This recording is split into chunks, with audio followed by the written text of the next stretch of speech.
Hello guys, welcome back to AWMFX. Good morning, good afternoon, good evening, or good night, no matter where you are. So hopefully you guys out there are doing great and then watching so much of my videos or my previous videos and learn a lot of things. All right. Not only that, of course, I hope it do improve some of your knowledge on supply and demand, and also gain, if possible, gain a bit of money from the market. All right.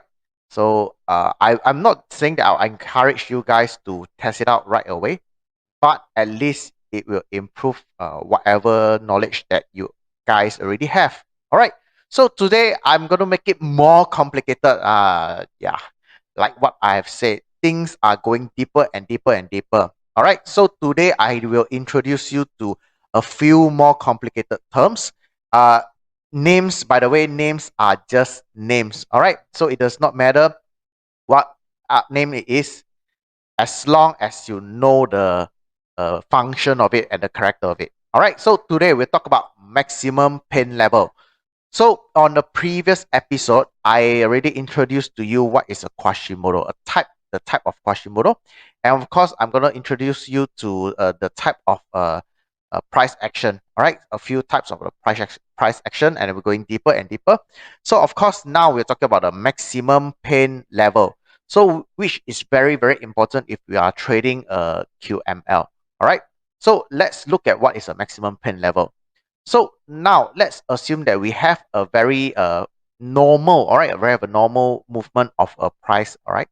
So there is a price going up and down, and it creates what we call it as a resistance over here, right? So it will give a lot of traders out there. I would say that the traditional traders or those newbies traders saying that price will always reject at the resistance or always reject at the support. So is it true? Actually, it has a certain amount of should I say uh concept that is true, but you have to a lot of you do not learn or do not understand the whole concept. So what we have here, we have a resistance. So we have a R1 and R2. We'll label it as a R1 and R2, resistance 1, resistance 2. So what happen eventually is that the price will reach this area again. All right. So for new traders or a lot of traders out there, they might think, oh, the price will reject this time because it has rejected twice previously. All right, yes, rejected twice previously. So eventually, what happened was that a lot of people will sell at the resistance. All right, like previous one, but sorry, and then they will place their stop loss over here. All right, so but something happens. All right, the price does not stop at the resistance. It bulldozes all the way to the top. All right, it bulldozes all the way to the top. So a lot of you will get their stop loss hit, and then you lost your money. All right, you lose your money. Then eventually the price came down to this resistance again, but now it has become a support. All right, it has become a support. So we're gonna label it as a S1 and S2. All right, and the same thing. This is the same thing. So a lot of you will be thinking, yeah, this time around, this is a very, very, very strong resistance or support. So the price will rebound. All right, will likely to rebound. All right, so you'll place your stop loss below. But what happened was that the price came down all the way and hit your stop loss. It will hit your stop loss, right? Then you got very frustrated because you have been selling, all right, at the rejection. You have been selling at the support and resistance. Now the price reached this area again, resistance. It creates another resistance, all right? It creates another resistance. Now some of the trader, they might think, okay, it's time for me to change my strategy. Instead of buying or selling from the rejection of the support and resistance, now I'm gonna think about breakout trade. All right, I believe a lot of you heard about it, the breakout trade. What does it mean? That the price, once it break out from this support and resistance, I'm gonna follow the trend. I'm gonna follow the trend. All right, the trend is my friend. I'm gonna follow it. So eventually, what happened was that you're gonna place your stop loss above. Sorry, and then your stop loss got hit. and the price came down all the way. All right, the price came down all the way. So this is what this line over here is called the maximum pain level. All right, this line over here is called maximum pain level. So one of the reason is that if some of you do not understand, a lot of the big trader, the big banks, they can see your pending order, and they, of course, they can also see your stop loss. And like when I mean they can see is that it's not particularly your trade, all right? Because how many lot can you put in? 100 lot, 200 lot, 300 lot? That is nothing. But they can see how should I say, majority of the people placing their trade and their stop loss. And that is where we call it as the liquidity. All right, that is where we call it as a liquidity. And the price is where the big bank will gonna push the price over there and hit your stop loss so that they can gain their money. All right, they can gain their money. So this line over here is the maximum pain level. So what we have is the simple character of a maximum pain level. So first is that maximum pain level happen because of the greed and the fear of a retail traders. All right, if you remember on the first episode, I already told you about the big bang is the shark. All right, you guys out there are just the sardine fish. All right, the small fish. So it happens because of your greed. All right, and your fear. All right, the big bang, the big trader, they know where you place your stop loss and your pending order. So maximum pain level is created by the big trader to hunt stop loss of S and R traders and breakout traders. So it's very, very simple. A lot of people, when we start learning of trading Forex or whatever, we'll talk about the S and R traders, or we talk about support and resistance, support and resistance, support and resistance. But the real meaning of support and resistance is what a lot of people do not understand. Then, of course, a lot say that, oh, now we're talking about the breakout trader. Means that when the price break out from the support and resistance, will follow the trend. The trend is your friend. The trend is your friend. This is also a mistake there. Of course, I won't say that it does not work, but just that the probability is very, I would say not very high. I would say very low. I would say not very high. All right. So the third character is that as an advanced supply and demand traders, we look at normal traders stop loss position. So we must know. All right, now we have to think the other way around. We think that ourselves as a big trader, our big bank, we always think that normal trader, where does they place your stop loss? So that is the position that they place your stop loss is where we will entry. All right, that's where we will entry. And now what we're doing is that we follow the shark. All right, we are no more the sardine, we are the shark. Right, you have to think the way around. So actually, if you look at the whole thing, maximum pain level over here, what does it look like? Yeah, it's starting to get a bit complicated, right? It's starting to get a bit complicated. But overall, what does it look like over here? It actually is a QML. So if you look at it properly, right? If you look at it properly, so we have high, high, high, low, all right? All right. Then it's a break to the high. It's a break to the high. And when it comes down, it creates a lot of many things, many funny things before it breaks the previous low. Right? Before it breaks the previous low. So this overall is actually another, I'll say another form of QML. All right, Quasimodo level. And the important is that we are not looking for QML. All right. I repeat, if you watch some of my previous videos, I already repeat every time. I do not consider QML is my entry point, because QML is just a signal telling me that there is a reversal, or even we call it as a continuous continuous trend, but it's some sort of reversal also. What we are looking at is the maximum pain level, where a lot of big retail trader will place their stop loss. That is where we're gonna place our entry. All right. So some of you guys cannot imagine what I've just told you. The maximum pain level. All right. This is exactly how it looks like. So how does a lot of people cannot imagine, how does it interpret into a QML? How does it look like in a QML? So it's very simple. I'm going to label it as usual, R1, R2, S1, S2, and R whatever it is. Then this is our maximum pain level line. All right, we have a maximum pain level line. And this is what it looks like. All right, in a simple form.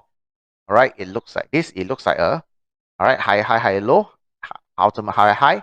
And then there is a manipulation. The price suddenly pick up before it falls. All right, this is the decision point. Another term that I'm gonna introduce it later. This is a decision point where the price is likely to come back to this area before it falls. So does the another common question a lot I always get is that, is it the maximum pain level always aligned with the QML? No, there is no always. Sometimes the MPL will be lower. All right, hear me properly. Sometimes the MPL will be lower than the QML. Sometimes the MPL will be higher than the QML. All right, and then sometimes it's at the top of the head. And not only that, sometimes MPL does not exist. All right, for some trade, MPL does not exist. But however, for normal trade, MPL does happen. Right, it's just that in a matter of switching to time frame, smaller time frame or higher time frame. You have to look at it and search for it. Right, it's very, very obvious. It's very, very obvious. How obvious it is, you have to train your eye. Of course, I'm going to give you a few examples. All right, so now let's jump into the chart, and then I'm going to show you how I'm gonna identify the QML, and of course, how I'm going to identify my MPL. So I'm going to do it step by step. So listen to me properly. This will be purely on the sell setup. All right. So later I'm going to show you a buy setup. Right. It's the same thing. It's just that how you're going to flip the chart. Okay. So first of all, what is the condition that we are looking at right now? If you can see that the price is actually moving or breaking the previous high, right? That is always keep breaking the previous high. Wait a minute. All right. So it's keep breaking the previous high. So making this is a bullish, all right, bullish trend, all right, bullish trend. Right. Okay. So it ends somewhere around here. All right. So let's follow and see what happened next. So if you can see that all this while there is no breaking of previous low. There is no breaking of previous low. But however, when it reached this area, sorry for that, when it reached this area, this is the low, right? You can see that it's a very, very obvious low right here, right? So the price eventually came down, all right? It eventually came down and breaks the low, right? I'm going to remove all this arrow line, dotted purple line. So eventually it came down and break this low, right? So it is a very, very obvious break. It's a very, very obvious break. So this is a qualified QML setup. So how we are supposed to do is that I'm going to take a horizontal line, right? Horizontal line, but I'm going to use the trend line as my horizontal line. So let's place it. So this line here is what I consider as a QML. And always label it. Always label it, because you're just learning. All right, you're learning. You must know where's your QML. So where is your ultimate high? It's right here, right? The ultimate high is right here. It's so obvious, ultimate high. So when it came down, it makes a lot of funny stuff, all right? Before it jumps, it came down all this way. So eventually, this is a very good setup of a QML, all right? QML. And how you approach this trade, So it's very simple.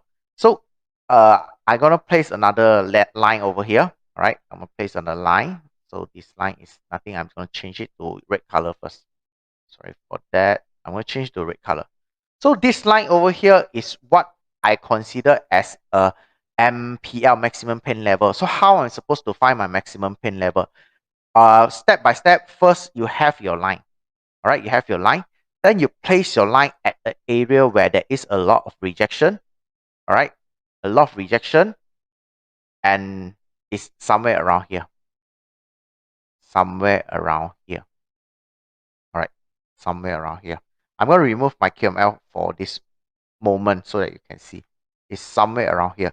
If you look at the graph, that I shown you just now, I'm looking at an area, all right, that is something like this. All right, I'm looking at the area something like this. Maybe I'm going to change it to how I'm going to change it to dotted line into line. Yes. All right.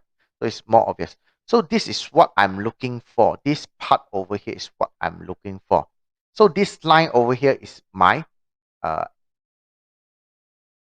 MPL. This is my MPL, maximum pain level.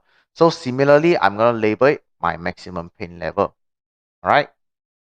Maximum pain level over here. And what do we have? Resistance. How many resistance do we have? How many rejection do we have? Right? How many resistance and rejection? So if you look at it properly, I'm going to place it a bit lower. Right? So we have a lot of rejection over here. All right? And we have the indecision over here. This is what we call indecision, or we call it as a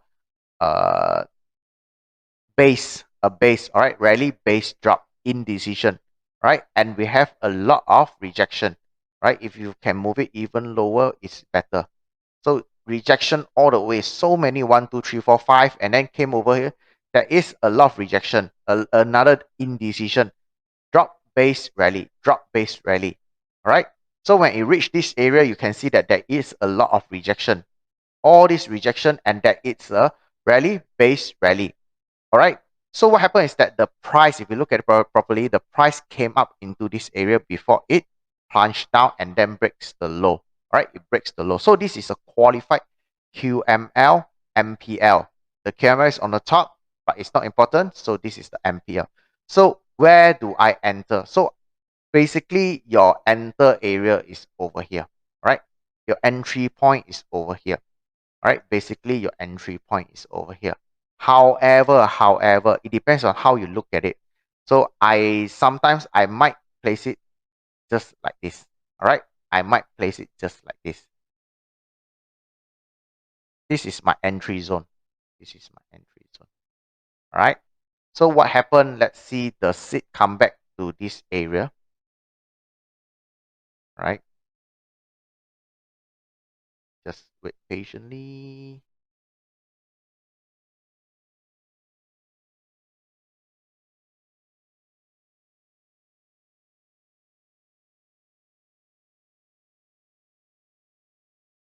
Right. So nicely done. You can see that the price came into this zone, this small little zone, before it continuously going down. So like what I tell you, is it accurate? It depends on how you look at it. So some people might argue, if that's the case, why don't I just use my QML? Even if I place it at the QML, my entry at the QML is correct, right? It's correct. But this is not the part that you'll be looking at. The important is that you must look for something like this pattern. This is the important MPL, maximum pain level, right? Hopefully I am not trying to confuse you guys. So this is when it comes up, plunge down, I'm looking for a zone, whatever zone that is fresh. For me, this is very, very fresh. All right. So eventually the price, let's exit from the replay mode.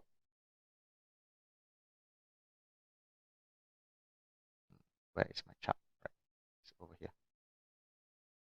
Right. So if you look at it, the price came into exactly this zone and then continuously going down. So how big is your risk reward ratio? I think it's quite big. It reverses all the way.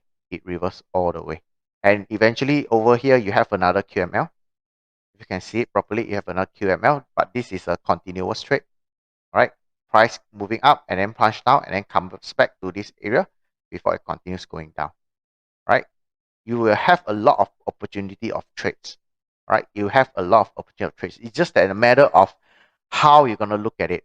All right. So this is a very nice example of a QML buy. Right. It's a QML sell. sorry for that. Where is my chart? Over here.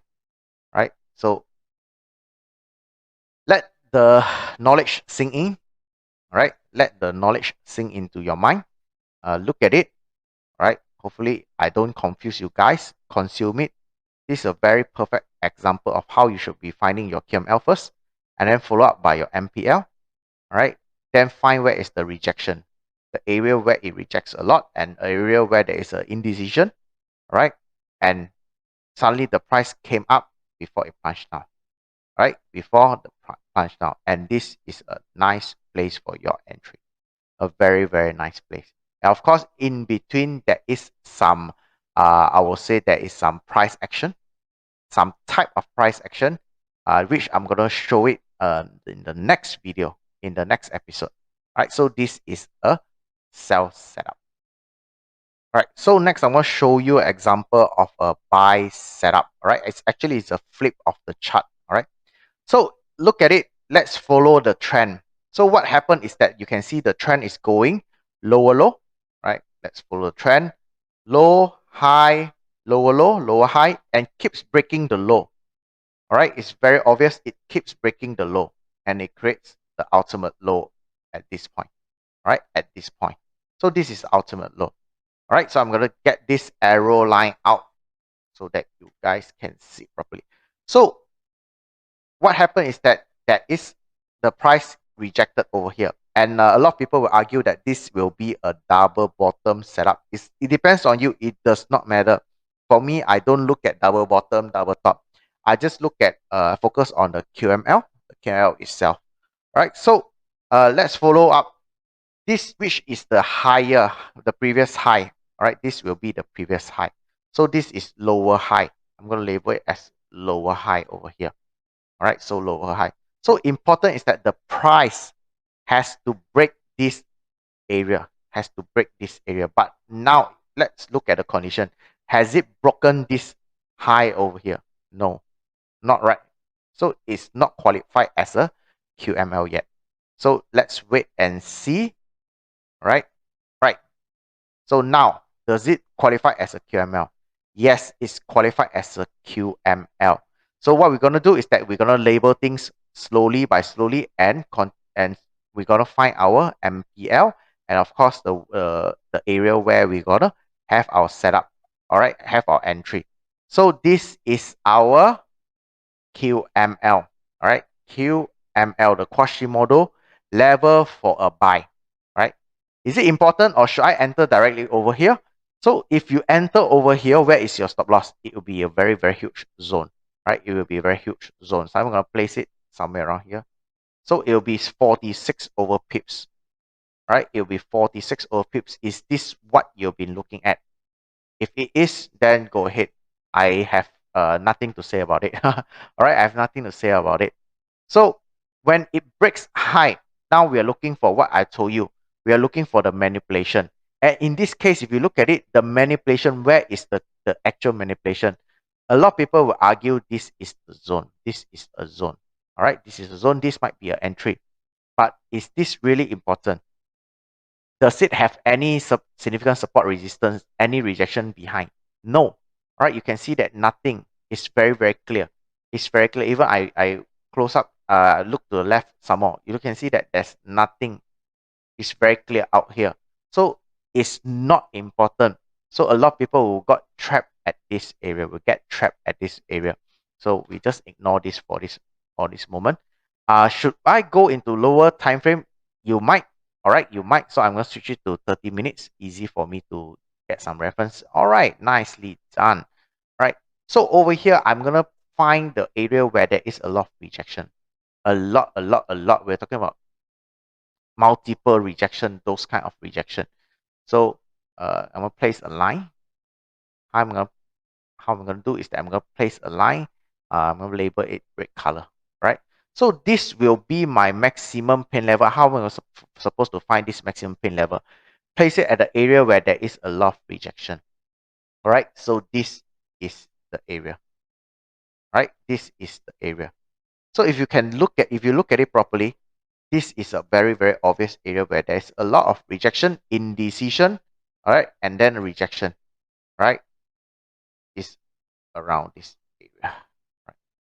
So this is my MPL, maximum pain level, right? Maximum pain level, right? Other than this, is there any other place that is qualified as an MPL? No. If you look at it properly, no, there is nothing more. All right, nothing more out there. So this is already my maximum pain level. All right, maximum pain level. Okay. So what happened next is that once I go into this time frame, uh, important notes here, a very important notes is that for a sell setup, always look for a supply zone above your MPL, right? And for a buy setup, always look for a demand zone below your MPL, right? So over here, where is our zone? We only have one very nice zone, very, very nice zone over here. This is how I'm going to label my zone. This is a very nice zone. So eventually, there is nothing left, all right, except for this zone. So let's see whether the seed came into my zone, all right. And when I switch it to a high time frame, there is nothing there. So let's see what happened. Let's see. All right, maybe I'll place it. Let's monitor. Maybe I switch to even higher time frame. So it'll be faster a bit. It'll be a bit faster. So even if I go into higher time frame, the H4, this is another thing that I'm going to teach in later chapter. We call it as a confirmation. So once I switch it to higher time frame, we can see that there is another engulfing. This is a very nice engulfing. So this is our confirmation. All right, it's our confirmation. All right. So where is the price moving? All right, the price moving. Price moving, price moving.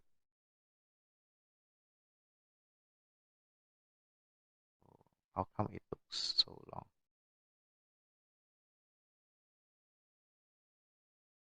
Where are you going, the price? All right, so there is another type of confirmation is that we call it as a compression. There is a very obvious compression over here. All right, I'm going to focus about compression later. So is the price coming back or not? Not sure. So is this a fail setup? I'm so not sure.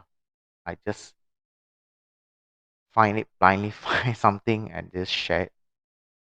All right. Oops. Wow. Oops and wow. Right? Even myself, I'm amazed. I'm amazed. How accurate do you want it to be? Right? How accurate do you want it to be? So if you look at it, if I switch it back to the 30 minutes, I did not move my zone. I did not move my zone. So this is exactly where I label my zone.